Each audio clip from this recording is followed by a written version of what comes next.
Hello दोस्तों, आप सभी का मेरे यूट्यूब चैनल शिवा ज्ञान पाठशाला में स्वागत है। दोस्तों, आज के इस वीडियो में हम बीए फर्स्ट सेमेस्टर के पॉलिटिकल साइंस के टॉप 50 एमसीक्यू को डिस्कस करने वाले हैं। दोस्तों, ये political science BA first semester का पार्ट 2 है। ये इस वीडियो का यानी कि सब्जेक्ट का पार्ट 2 है, ठीक है।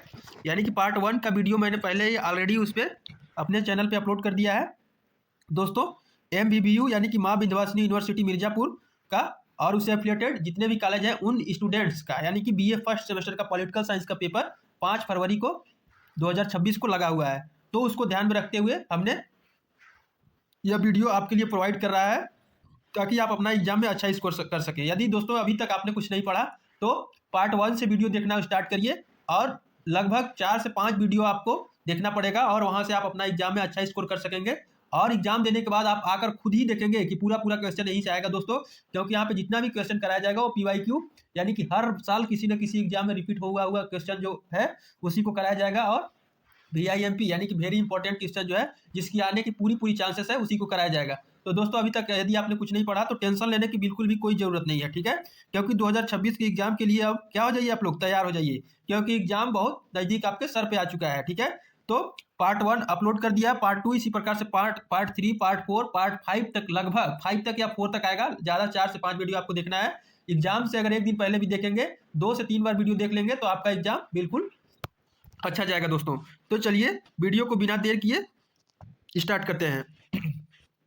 जैसे इसमें देख सकते हैं आप लोग क्वेश्चन दिया हुआ है, आप लोग कमेंट में बताएंगे कि केवल हिंदी में आपको समझना है या इंग्लिश हिंदी दोनों में समझना है दोस्तों, ठीक है। और यदि आप हमारे चैनल पर नए होंगे तो शिवा ज्ञान पाठशाला चैनल को सब्सक्राइब करना ना भूलें ताकि कोई भी इन्फॉर्मेटेड वीडियो आपसे मिस ना हो, सबसे पहले उसका नोटिफिकेशन आप तक पहुंचे। इसके लिए आप सब्सक्राइब करके बेल आइकन को प्रेस जरूर कर लीजिएगा।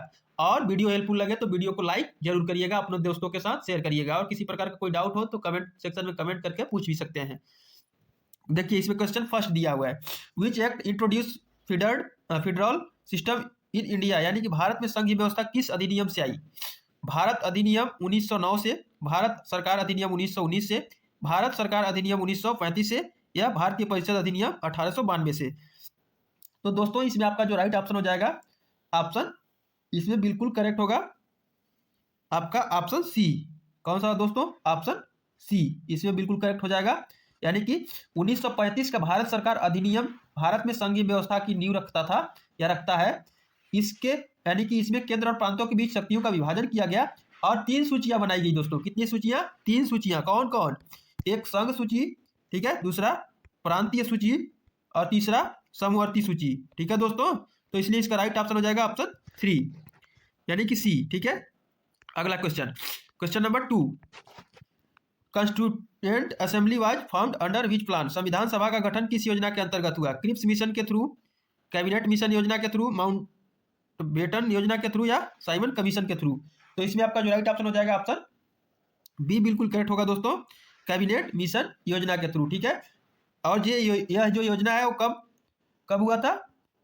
1946 ईस्वी में। कब हुआ था दोस्तों? 1946 ईस्वी में। 1946 की कैबिनेट मिशन योजना का उद्देश्य था भारत को स्वतंत्रता दिलाना, संविधान सभा का गठन करना, और इसी योजना के तहत संविधान का सभा भी बना जिससे संविधान का निर्माण किया गया। Question number 3, who was the chairman of drafting committee, प्रारूप समिति के अध्यक्ष कौन थे। तो इसमें ऑप्शन दिया है जवाहरलाल नेहरू, राजेंद्र प्रसाद, BR अम्बेडकर, सरदार पटेल। तो इसमें आपका राइट ऑप्शन हो जाएगा ऑप्शन सी बिल्कुल करेक्ट होगा दोस्तों। यानी कि डॉक्टर भीमराव अम्बेडकर जो है क्या थे? प्रारूप समिति के अध्यक्ष थे। और प्रारूप अध्यक्ष का काम था संविधान का अंतिम मसौदा तैयार करना, इसलिए उन्हें भारतीय संविधान का शिल्पकार भी कहा जाता है। किनको? डॉक्टर भीमराव अम्बेडकर जी को। Question number 4, objective solution was presented by, उद्देश्य प्रस्ताव किसके द्वारा प्रस्तुत किया गया। महात्मा गांधी जी के द्वारा, जवाहरलाल नेहरू जी के द्वारा, BR अम्बेडकर जी के द्वारा, या राजेंद्र प्रसाद जी के द्वारा। तो इसमें आपका जो राइट ऑप्शन हो जाएगा ऑप्शन, इसमें ऑप्शन बी बिल्कुल करेक्ट होगा दोस्तों, जवाहरलाल नेहरू, ठीक है। उनका उद्देश्य जो प्रस्ताव रखा गया था वो कब रखा गया था? 13 दिसंबर 1946 को इसका उद्देश्य का प्रस्ताव को पेश किया गया था। इसमें संविधान के मूल आदर्श बताए गए थे, संप्रभुता, न्याय, स्वतंत्रता, समानता। यही आगे चलकर प्रस्तावना बनी, ठीक है दोस्तों। Question number 5, Indian constitution was adopted on, भारतीय संविधान अंगीकृत हुआ कब? 15 अगस्त 1947 को, 26 नवंबर 1949 को, 26 नवंबर 1950 को, 2 अक्टूबर 1950 को। तो इसमें आपका जो राइट ऑप्शन हो जाएगा ऑप्शन बी बिल्कुल करेक्ट होगा दोस्तों, 26 नवंबर 1949 को। इस दिन भारतीय संविधान को अंगीकृत किया गया या एडॉप्ट किया गया, लेकिन यह लागू बाद में हुआ। क्या हुआ? यानी कि लागू जो हुआ था 26 जनवरी 1950 को हुआ था। कब हुआ था? 26 जनवरी 1950 को। चलिए अगला क्वेश्चन देखते हैं, question number 6। Single citizenship in India is broad form, भारत में एकल नागरिकता ली गई, अमेरिका में, ब्रिटेन में, कनाडा में, ऑस्ट्रेलिया में। इसमें जो राइट ऑप्शन हो जाएगा ऑप्शन बी बिल्कुल करेक्ट हो जाएगा दोस्तों, यूके में यानी कि ब्रिटेन में। भारत में एकल नागरिकता यानी पूरे देश के लिए एक ही नागरिकता, यह व्यवस्था ब्रिटेन से ली गई है। अमेरिका में दोहरी नागरिकता होती है, स्टेट और नेशनल। ठीक है, अगला question, question number 7। Citizenship provisions are mentioned in, नागरिकता के प्रावधान किस भाग में है? भाग 1 में, भाग 2 में, भाग 3 में, भाग 4 में। इसका राइट ऑप्शन हो जाएगा ऑप्शन बी बिल्कुल करेक्ट होगा दोस्तों, भाग 2 में। ठीक है, नागरिकता से जुड़े प्रावधान भाग 2 यानी कि आर्टिकल 5 to 11 में दिए गए हैं। आर्टिकल किस में? अनुच्छेद 5 से 11 में दिए गए हैं, यानी कि भाग 2 में। ठीक है, इसमें बताया गया कि संविधान लागू होने के समय कौन भारतीय नागरिक होगा। Question number 8। Philosophy of Indian constitution is based on, भारतीय संविधान का दर्शन आधारित है न्याय पे, स्वतंत्रता पे, समानता पे, उपयुक्त सभी पे। तो इसमें राइट ऑप्शन हो जाएगा ऑप्शन डी बिल्कुल करेक्ट होगा दोस्तों, ऑल ऑफ दीज। यानी कि भारतीय संविधान का दर्शन 3 मूलभूत सिद्धांतों पर आधारित है, न्याय पे, स्वतंत्रता पे और समानता पे। ये तीनों प्रस्ताव में स्पष्ट रूप से लिखे हैं। प्रस्तावना जो था उसमें स्पष्ट रूप से ये तीनों चीजों को लिखा गया है। दोस्तों आप लोग यदि चाहते हैं कि इंपॉर्टेंट वीडियो लाया जाए तो कृपया कमेंट किया करिए, ऐसे हमको क्या पता चलेगा कि आप इंटरेस्टेड हैं कि नहीं है। नहीं तो मैं जो बीए का पॉलिटिकल साइंस का है उसका वीडियो नहीं डालूंगा, क्योंकि कोई इंटरेस्टेड नहीं दिखा रहा, बस वीडियो देख रहे हैं, रिस्पॉन्स दे ही नहीं रहे कि वीडियो चाहिए नहीं चाहिए, कैसा है, लाइक भी नहीं कर रहे हैं, ना ही सब्सक्राइब कर रहे हैं, ना ही कमेंट में लिख रहे हैं कि अगला वीडियो चाहिए कि नहीं चाहिए। इससे हमको क्या पता चलेगा? इसके मतलब आप लोगों को वीडियो पसंद नहीं आ रही है। ठीक है, तो दोस्तों यदि वीडियो हेल्पफुल लगे तो वीडियो को लाइक जरूर करें और कमेंट में लिखें कि अगला पार्ट लाया जाए। ठीक है, तो जिससे हमको पता चल सकेगा। चलिए अगला क्वेश्चन देखते हैं, question number 9। Total member of constitute assembly were, संविधान सभा के कुल सदस्य थे 250, 299, 389, 450। तो इसमें से आपका जो राइट ऑप्शन हो जाएगा ऑप्शन, इसमें ए बिल्कुल करेक्ट होगा दोस्तों, सॉरी ए नहीं होगा, इसमें सी होगा, 389। संविधान सभा के कुल सदस्य पहले 389 थे। कहाँ कहाँ से थे? 296 जो थे वो ब्रिटिश भारत से थे। कहाँ से? ब्रिटिश भारत से। ठीक है, और 93 जो थे वो कहाँ से थे? देसी रियासतों से। ठीक है, और विभाजन के बाद संख्या घटकर कितना हो गया था? 299 हो गया था, घट करके ना, पहले कितना था? 389 था। अगला question, question number 10। Indian constitution come into force on, भारतीय संविधान लागू हुआ 15 अगस्त 1947 को, 26 जनवरी 1950 को, 26 नवंबर 1949 को, 30 जनवरी 1950 को। दोस्तों आप डायरेक्ट आंसर देखने से पहले आप वीडियो को पॉज करके एक बार सोचेंगे कि इसका ऑप्शन कौन सा सही हो सकता है। ठीक है, यदि दोस्तों आप लोगों ने थ्योरी पढ़ा होगा तो एक बार जरूर आजमाइएगा अपने आप को कि कितना अच्छे से आपने पढ़ा है, इसके बाद आंसर को देखिएगा। ठीक है, पहले वीडियो को पॉज करके देखिएगा कि आपको आ रहा है कि नहीं आ रहा है। इससे क्या होता है कि आपका प्रिपरेशन अच्छा होता है, रट्टा रटुआ वाला काम मत करना। ठीक है, तो इसमें आपका जो राइट ऑप्शन हो जाएगा ऑप्शन, इसमें बी बिल्कुल करेक्ट होगा दोस्तों, 26 जनवरी 1950। इस दिन भारतीय संविधान लागू हुआ। 26 जनवरी को इसलिए चुना गया क्योंकि 1930 में इसी दिन पूर्ण स्वराज दिवस मनाया गया था। क्या मनाया गया था? 1930 में पूर्ण स्वराज दिवस मनाया गया था, इसलिए 26 जनवरी को चुना गया था। Question number 11। Fundamental rights are mentioned in, मौलिक अधिकार किस भाग में है? भाग 2 में, भाग 3 में, भाग 4 में, भाग 5 में। तो इसमें राइट ऑप्शन हो जाएगा ऑप्शन, इसमें सेकंड बिल्कुल करेक्ट हो जाएगा, भाग 3 में। मौलिक अधिकार भाग 3 के आर्टिकल 12 से 35 में ये चीज दिया गया है। ठीक है, इन्हें संविधान की आत्मा भी कहा जाता है। Question number 12। Right to equality is provided under, समानता का अधिकार किस अनुच्छेद में? अनुच्छेद 12 में, 14 में, 19 में, 21 में। समानता का अधिकार किस में है दोस्तों? तो अनुच्छेद 14 में है। ठीक है, अनुच्छेद 14 कानून के समक्ष समानता देता है, कोई भी व्यक्ति कानून से ऊपर नहीं है। ठीक है दोस्तों, क्वेश्चन नंबर 13, यहाँ पे जितना भी क्वेश्चन कराया जा रहा है वो सब एग्जाम ओरिएंटेड क्वेश्चन है, और माँ विंध्यवासिनी यूनिवर्सिटी और उससे एफिलिएटेड जितने भी कॉलेज है उन स्टूडेंट का एग्जाम 5 फरवरी को लगा हुआ है। तो एग्जाम से पहले वीडियो को जरूर देखें, वीडियो को स्किप ना करें, वीडियो को शुरू से लेकर अंत तक जरूर देखें। 4 से 5 वीडियो आपको देखने को टोटल मिलेगा हमारे चैनल पे। और अभी तक आपने चैनल को सब्सक्राइब नहीं किया है तो कृपया चैनल को सब्सक्राइब कर लें, ताकि इसी प्रकार का कोई भी इंफॉर्मेटेड वीडियो आपसे मिस ना हो, वो वीडियो सबसे पहले आप तक पहुंच सके। इसलिए वीडियो को, हमारे चैनल को सब्सक्राइब कर लेंगे और बेल आइकन प्रेस कर लेंगे, जिससे आपका कोई भी इंफॉर्मेशन मिस ना हो। आर्टिकल 19 डील्स विथ, अनुच्छेद 19 संबंधित है समानता के अधिकार से, स्वतंत्रता के अधिकार से, धर्म का अधिकार से या उपचार का अधिकार से। तो इसमें आपका जो राइट ऑप्शन हो जाएगा ऑप्शन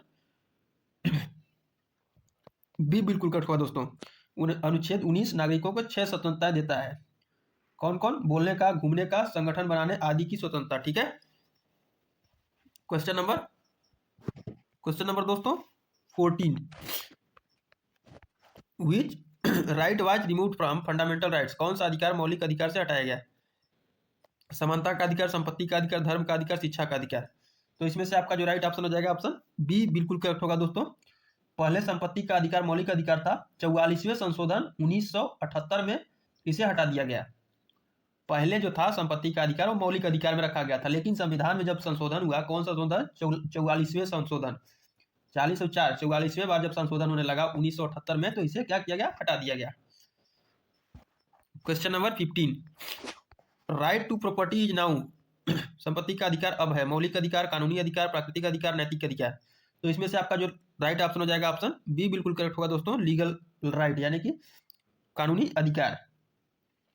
अब संपत्ति का अधिकार आर्टिकल 300A, कहाँ पे? 300A के तहत कानूनी अधिकार है। Question number 16, article 21 relates to, अनुच्छेद 21 संबंधित है समानता से, जीवन व व्यक्तिगत से, धर्म से या उपचार से। तो इसमें आपसे आपका जो राइट ऑप्शन हो जाएगा ऑप्शन बी बिल्कुल करेक्ट होगा दोस्तों, जीवन और व्यक्तिगत स्वतंत्रता से। अनुच्छेद 21 जो है जीवन और व्यक्तिगत स्वतंत्रता से रिलेटेड है।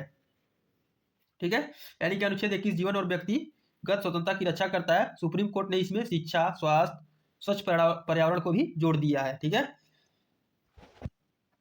Question number 17, right against exploitation includes, शोषण के विरुद्ध अधिकार में शामिल है मानव तस्करी निषेध, बाल श्रम निषेध, बंधुआ मजदूरी निषेध या उपयुक्त सभी। तो इसमें राइट ऑप्शन हो जाएगा ऑप्शन डी बिल्कुल करेक्ट होगा दोस्तों। शोषण के विरुद्ध अधिकार में शामिल है मानव तस्करी निषेध, मानव श्रम निषेध, बंधुआ मजदूरी निषेध, ये सब क्या है? विरुद्ध है, शोषण के विरुद्ध ना। Question number 18, which writ is called protector of fundamental rights, कौन सी रीट मौलिक अधिकारों की संरक्षक है? बंदी प्रत्यक्षीकरण, परमादेश, उत्प्रेषण अधिकार, परीक्षा। तो दोस्तों इसमें से आपका जो राइट ऑप्शन हो जाएगा ऑप्शन फर्स्ट बिल्कुल करेक्ट हो जाएगा दोस्तों, हर्बियस कॉर्पस, यानी कि बंदी प्रत्यक्षीकरण। इसका अर्थ होता है, क्या होता है? व्यक्ति को न्यायालय में प्रस्तुत करो, यह अवैध गिरफ्तारी से बचाता है। ठीक है, बंद प्रत्यक्षीकरण का अर्थ है व्यक्ति को न्यायालय में प्रस्तुत करो, और यह क्या होता है? अवैध गिरफ्तारी से बचाता है। Question number 19, directive principles are mentioned in, नीति निर्देशक तत्व किस भाग में? भाग 3 में, 4 में, 5 में, 6 में।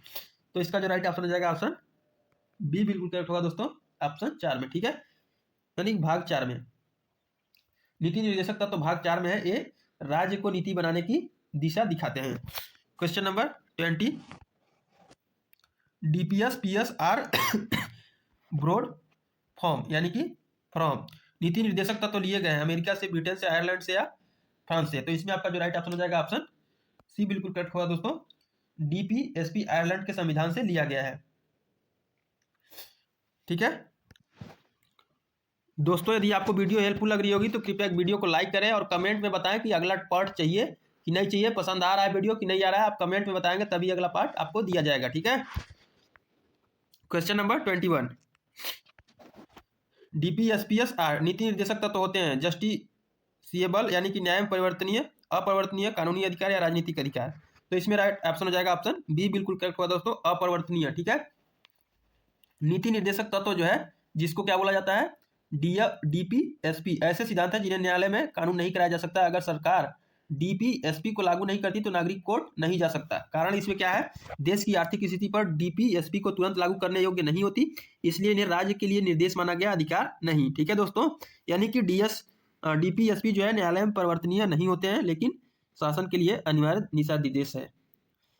Question number 22, concept of welfare state is related to, कल्याणकारी राज्य की अवधारणा संबंधित है, किससे संबंधित है?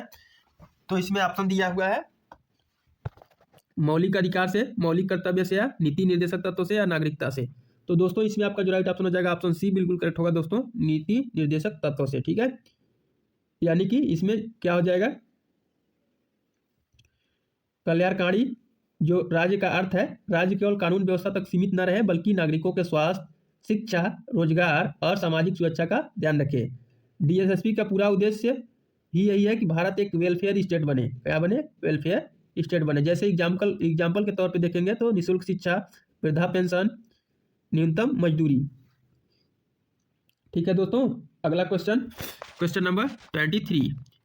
यहाँ पे जितने भी क्वेश्चन कराए जा रहे हैं एग्जाम के पॉइंट ऑफ व्यू से बिल्कुल क्या है, हलवा, एकदम समझ लो हलवा। एग्जाम को हलवा बनाने में बिल्कुल आपका हेल्प करेगा। तो वीडियो को स्किप ना करिएगा, वीडियो को अंत तक जरूर देखिएगा। वैसे भी ज़्यादा लॉन्ग वीडियो तो देते नहीं है हम, आधा घंटा लगभग देते हैं, आधा घंटा तो आप आराम से देख सकते हैं। ठीक है, थोड़ा सा रीलिया बंद कर दीजिएगा, रील देखना, शॉर्ट वीडियो देखना बंद कर दीजिएगा कुछ दिन के लिए, क्योंकि एग्जामों में अच्छा नंबर वाला लेंगे तो आपका रिजल्टवा बन जाएगा। ठीक है, तो कोई देखेगा तो कहेगा लड़का अच्छा नंबर लाया है, पता चला रील देखने में समय बिता दिए, पढ़े ही कुछ नहीं। और बात तो ये भी है कि बैक भी लगता है दोस्तों। ठीक है, इसलिए आप लोग थोड़ा सा इस बात का ध्यान रखेंगे कि बैक वैक ना लगे, नहीं तो पैसों नहीं मिलेगा घर से। Question number 23, uniform civil code is mentioned in, यानी कि समान नागरिक संहिता किसमें है? मौलिक अधिकार में, नीति निर्देशक तत्व में, मौलिक कर्तव्य उद्देशिका में। तो इसमें राइट ऑप्शन हो जाएगा ऑप्शन बी बिल्कुल करेक्ट होगा दोस्तों, नीति निर्देशक तत्व यानी कि डीपीएसपी में। ठीक है, यूनिफॉर्म सिविल कोड। ठीक है, यूनिफॉर्म सिविल कोड का मतलब होता है, क्या होता है, क्या होता है दोस्तों? सभी नागरिकों के लिए एक समान निजी कानून, शादी, तलाक, विरासत आदि। यह अनुच्छेद 44 में वर्णित है और डीपीएसपी का भाग है, इसलिए यह अभी लागू करना सरकार की इच्छा पर निर्भर करती है। Question number 24, fundamental duties were added by, यानी कि मौलिक कर्तव्य जोड़े गए 42वां संशोधन में, 44वां संशोधन में, 52वां संशोधन में, 53वां संशोधन में। तो टाइम पे इसका संशोधन होता रहता है दोस्तों, इसलिए इसका नंबरिंग कर दिया गया है। ठीक है, तो इसमें आपका जो राइट ऑप्शन हो जाएगा ऑप्शन कौन सा हो जाएगा? ए बिल्कुल करेक्ट होगा दोस्तों। 42वां जब संशोधन हुआ तो उसमें क्या हुआ, 1976 में आपातकाल के दौरान 42वां संशोधन हुआ। कहाँ पे? संविधान में। इसी संशोधन द्वारा मौलिक कर्तव्य जोड़े गए। पहले संविधान में केवल अधिकार थे, कर्तव्य नहीं। बाद में संतुलन के लिए कर्तव्य भी जोड़े गए। Question number 25, fundamental duties are mentioned in, यानी कि मौलिक कर्तव्य किस भाग में? भाग 3 में, भाग क्या है,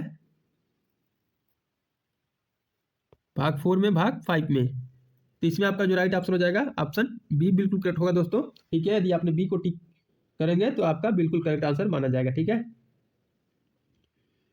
तो मौलिक कर्तव्य भाग 4A में, अच्छा 4A उसको बोलेंगे, आर्टिकल 51A में, अनुच्छेद जो है 51A में है। शुरू में 10 थे, अब 11 है, यानी कि पहले 10 ही थे। ठीक है, question number 26, protection of environment is related to, पर्यावरण संरक्षण संबंधित है किससे? फंडामेंटल राइट से, डीपीएसपी से, या मौलिक कर्तव्य से, या नागरिकता से। तो इसमें राइट ऑप्शन हो जाएगा ऑप्शन सी बिल्कुल करेक्ट होगा दोस्तों, फंडामेंटल ड्यूटी यानी कि मौलिक कर्तव्य से। ठीक है, अनुच्छेद 51 जी के अनुसार, कौन अनुच्छेद? अनुच्छेद 51 जी के अनुसार जो है हर नागरिक का कर्तव्य है कि वह पर्यावरण, जंगल, वन्य जीव की रक्षा करे, इसलिए पर्यावरण संरक्षण मौलिक कर्तव्य के अंतर्गत रखा गया है।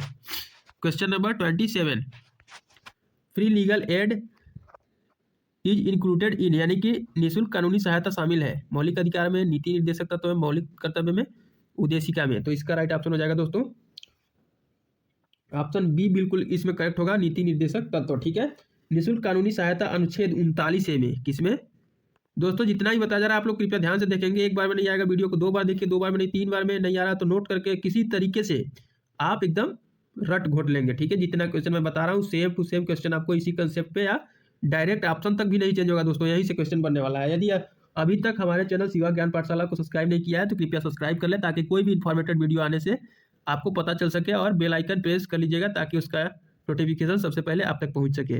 अगर वीडियो हेल्पफुल लगे तो वीडियो को लाइक जरूर करें और अपने दोस्तों के साथ शेयर करें, और कमेंट में लिखिए कि अगला पार्ट चाहिए भी या पढ़ने वढ़ने में मन नहीं लग रहा है, ऐसा बताइए ना। तो कमेंट से पता चलता है कि कितने लोग एक्टिव हैं। ठीक है दोस्तों, तो इसमें क्या हुआ, इसमें सी बिल्कुल करेक्ट होगा दोस्तों, यानी कि 39A में निःशुल्क कानूनी सहायता अनुच्छेद है। ठीक है, अनुच्छेद 39A में है, जिसका उद्देश्य गरीब और कमजोर वर्ग को न्याय दिलाना है। यह DPSP है क्योंकि सरकार पर दायित्व है, लेकिन अदालत में लागू नहीं कराया जा सकता। ठीक है दोस्तों, question number 28, promotion of scientific temper is a, यानी कि वैज्ञानिक दृष्टिकोण का विकास है। मौलिक अधिकार, मौलिक कर्तव्य, नीति निर्देशक तत्व, कानूनी अधिकार।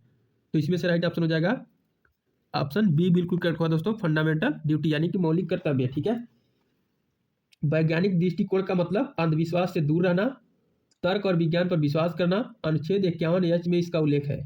कहाँ पे इसका उल्लेख है दोस्तों? 51H अनुच्छेद में। ठीक है, अगला question, question number 29, right to constitutional remedies is provided under, यानी कि संवैधानिक उपचार का अधिकार किस अनुच्छेद में? अनुच्छेद 19, 21, 32, 51। तो इसमें से आपका जो राइट ऑप्शन हो जाएगा ऑप्शन सी बिल्कुल कट होगा दोस्तों, आर्टिकल 32, यानी कि अनुच्छेद 32 नागरिक को यह अधिकार देता है कि वह मौलिक अधिकार के उल्लंघन पर सीधे सुप्रीम कोर्ट जा सके। डॉक्टर अंबेडकर ने इसे संविधान की हत्या और हृदय कहा है। ठीक है दोस्तों, क्वेश्चन नंबर 30। दोस्तों यहाँ पे इतना अच्छे से क्वेश्चन कराया जा रहा है एक्सप्लेनेशन के साथ, और जितना भी क्वेश्चन है पूरा पूरा आपके एग्जाम में देखने को मिलेंगे।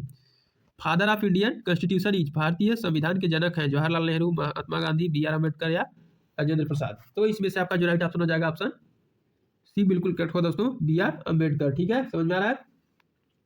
BR अम्बेडकर जो है ड्राफ्टिंग कमेटी के अध्यक्ष हैं, सबसे ज्यादा अनुच्छेद लिखे, संविधान को अंतिम रूप भी दिया इन्होंने। Question number 31, secularism in India means, यानी कि भारत में धर्मनिरपेक्षता का अर्थ है राज्य धर्म, सभी धर्मों को समान सम्मान, या कोई धर्म नहीं, धार्मिक प्रभुत्व। तो इसमें से आपका जो राइट ऑप्शन हो जाएगा ऑप्शन बी बिल्कुल करेक्ट होगा दोस्तों, सभी धर्मों का समान सम्मान। ठीक है, भारत का अर्थ है न तो कोई राज्य धर्म, न किसी धर्म का विरोध, बल्कि सभी धर्मों को समान सम्मान। 42वां संशोधन जो था, उसे संशोधन से सेक्युलर शब्द जोड़ा गया। ठीक है दोस्तों, question number 32, reservation policy is related to, आरक्षण नीति संबंधित है किससे? समानता से, सामाजिक न्याय से, स्वतंत्रता से, धर्मनिरपेक्षता से। तो इसमें से आपका जो राइट ऑप्शन हो जाएगा दोस्तों ऑप्शन बी बिल्कुल कट हुआ है दोस्तों, सोशल जस्टिस। ठीक है, आरक्षण नीति का उद्देश्य है पिछड़े वर्गों को अवसर देना, ऐतिहासिक अन्याय को दूर करना, इसलिए सामाजिक न्याय से संबंधित है।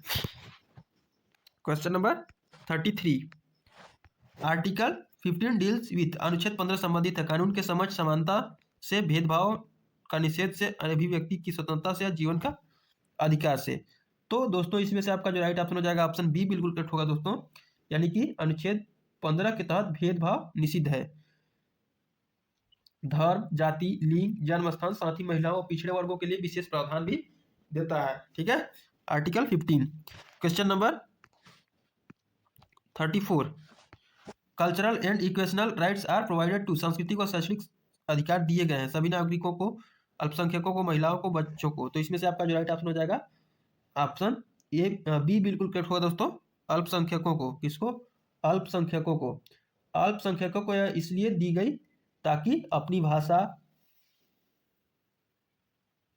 संस्कृति, शिक्षा को सुरक्षित रख सके। ठीक है दोस्तों, वीडियो पसंद आ रही है? अगर पसंद आ रही है तो वीडियो को लाइक करें और कमेंट में बताएं कैसा वीडियो लग रहा है, अगला वीडियो चाहिए भी या नहीं चाहिए, या अभी तक चैनल को सब्सक्राइब नहीं किया है तो कृपया चैनल को सब्सक्राइब कर लें।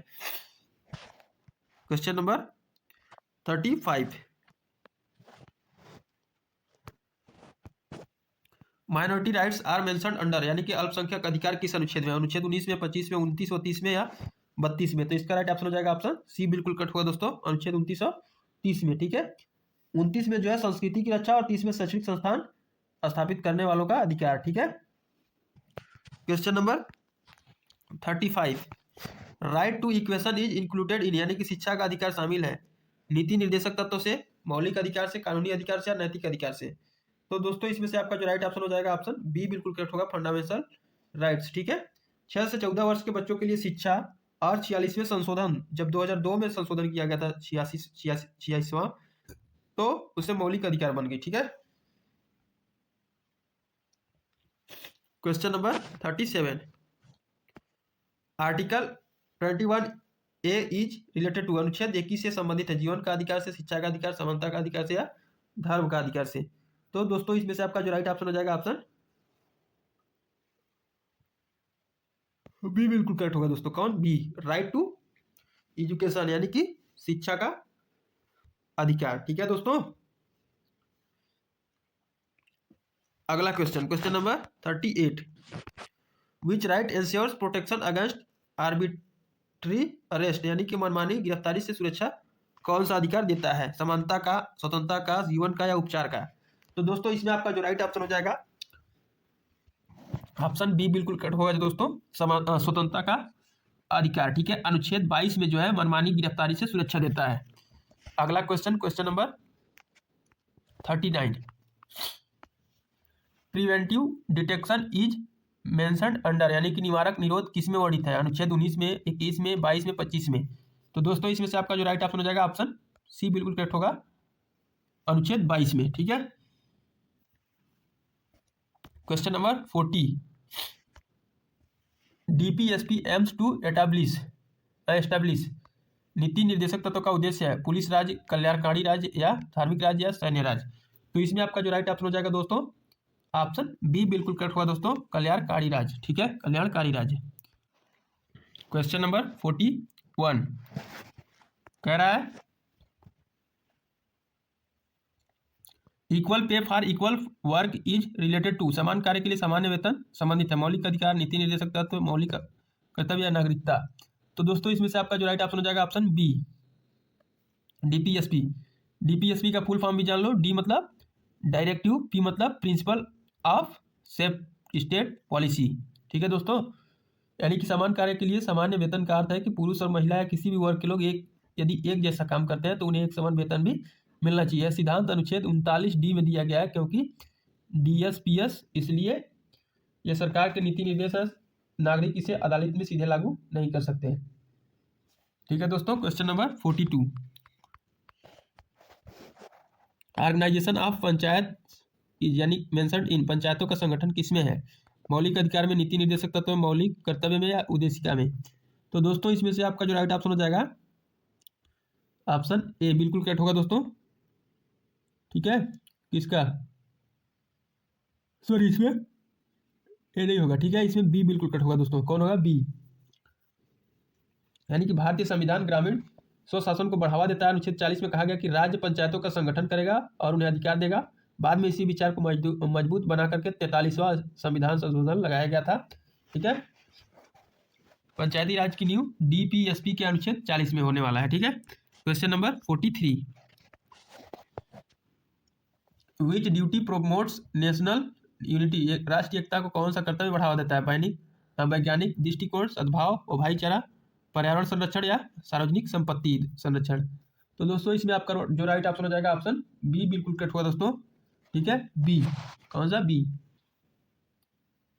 अनुच्छेद 51E के अनुसार हर नागरिक का कर्तव्य है कि वह सभी नागरिकों में भेदभाव और भाईचारे की भावना बढ़ाए। ठीक है, क्षेत्र, भाषा, धर्म, जाति के उठ करके फिर आओगे।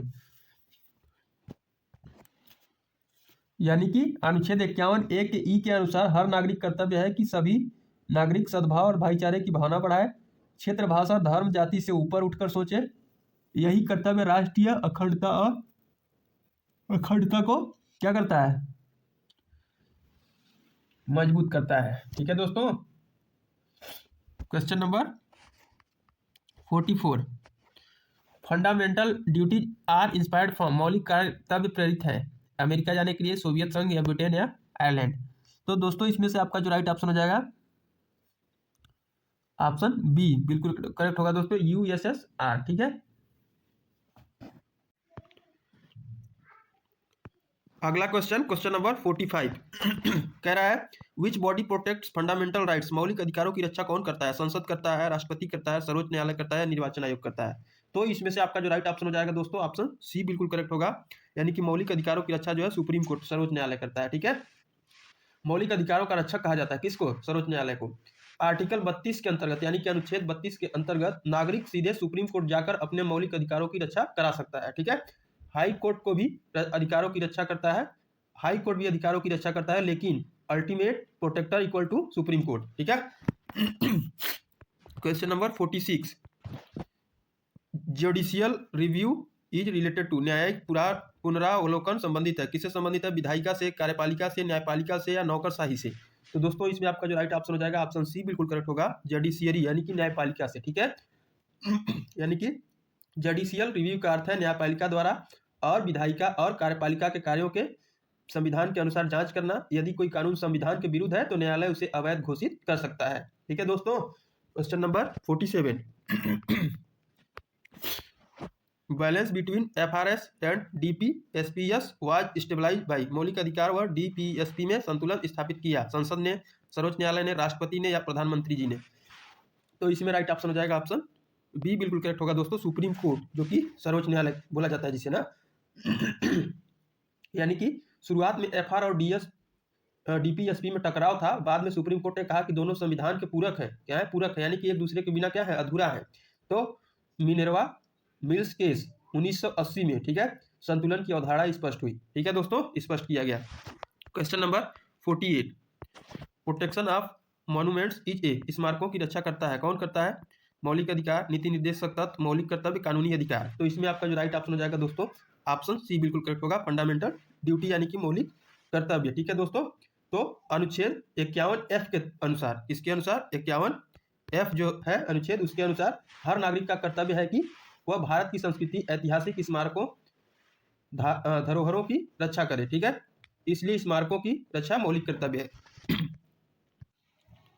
क्वेश्चन नंबर 49, दोस्तों यदि आपको वीडियो पसंद आ रही हो तो वीडियो को कृपया लाइक करें और कमेंट करें कि अगला पार्ट चाहिए भी या नहीं चाहिए। ठीक है, तो कमेंट में जरूर बताएंगे। और दोस्तों अभी तक आपने मेरा चैनल शिवा ज्ञान पाठशाला को सब्सक्राइब नहीं किया है तो कृपया सब्सक्राइब कर लें ताकि कोई भी वीडियो आपसे मिस ना हो। Constitution of India is, Bharat का संविधान है, अलिखित है, लिखित है, आंशिक लिखित है या लचीला है? तो इसमें से आपका जो राइट ऑप्शन हो जाएगा दोस्तों ऑप्शन बी बिल्कुल करेक्ट होगा दोस्तों। संविधान जो है हमारा क्या है? लिखित है। भारत का संविधान जो है लिखित है। भारतीय संविधान दुनिया का सबसे लंबा लिखित संविधान है। इसके विपरीत यानी कि इसके उल्टा जो है ब्रिटेन का संविधान जो है अलिखित है, बिना लिखा हुआ है। ठीक है दोस्तों, हमारे यहाँ का लिखा हुआ है और ब्रिटेन का जो है वो अलिखित संविधान है। ठीक है, तो ये अंतर रहा। क्वेश्चन नंबर 50 और इस पार्ट का ये अंतिम क्वेश्चन है। इसके बाद हम अगले पार्ट फिर लेकर के आएंगे। जैसा आप लोगों का रिस्पॉन्स रहेगा, आप लोग कमेंट में बताएंगे कि अगला पार्ट चाहिए तो आएगा और नहीं चाहिए तो हमको पता चल जाएगा कि आप लोगों को वीडियो जो है पसंद नहीं आ रहा है, आप लोग लाइक और कमेंट नहीं कर रहे हैं। ठीक है दोस्तों, कह रहा है सोवर in India lives like with, भारत में संप्रभुता निहित है, संसद में, संविधान में, जनता में या न्यायपालिका में? तो इसमें राइट ऑप्शन हो जाएगा दोस्तों ऑप्शन सी बिल्कुल करेक्ट होगा, पीपुल यानी कि जनता। ठीक है, भारत में अंतिम शक्ति जनता के पास होती है। किसके पास होती है दोस्तों? आप सबको पता होगा, इतना तो जानते ही होंगे, भारत में जो अंतिम शक्ति है जनता के पास होती है। जनता चुनाव के माध्यम से सरकार चुनती है, संविधान को स्वीकार करती है, इसलिए कहा जाता है we the people of India, यानी कि भारत की जनता जो चाहे वो कर सकती है। ठीक है, तो ये रहा टोटल 50 क्वेश्चन और ये पार्ट 2 था हमारा। आज कौन पार्ट था? पार्ट 2 था। आप लोग यदि रिस्पॉन्स देंगे यानी कि बताएंगे कि अगला पार्ट चाहिए तो अगला पार्ट आएगा। ठीक है दोस्तों, और यदि आपके मन में किसी प्रकार का कोई डाउट हो तो कमेंट सेक्शन में कमेंट करके पूछ सकते हैं। और यदि चाहते हैं तो इन्हीं वीडियो में से आपका क्वेश्चन ऑल टू ऑल देखने को मिलेगा, सेम टू सेम इन्हीं क्वेश्चन के कंसेप्ट पे देखने को मिलेगा। कुछ क्वेश्चन डायरेक्ट आपके एग्जाम में आएगा क्योंकि मां विंध्यवासिनी यूनिवर्सिटी मिर्जापुर और उससे रिलेटेड जितने भी कॉलेज हैं उनका political science BA first semester का पेपर 5 फरवरी को लगा हुआ है। तो आप लोग एग्जाम से पहले जरूर देख करके जाइएगा। यदि आप लोग कमेंट करते हैं तो अगला पार्ट लाया जाएगा, कम से कम 4 से 5 पार्ट करा दिया जाएगा, उसी में से आपका एग्जाम में क्वेश्चन आएगा। और यदि आप हमारे टेलीग्राम चैनल से जुड़ना चाहते हैं तो इस वीडियो के डिस्क्रिप्शन में उसका लिंक दिया हुआ है, वहां से आप जाकर जुड़ सकते हैं। ठीक है दोस्तों, तो चलिए अगले वीडियो में अगले टॉपिक के साथ मिलते हैं। तब तक के लिए थैंक यू।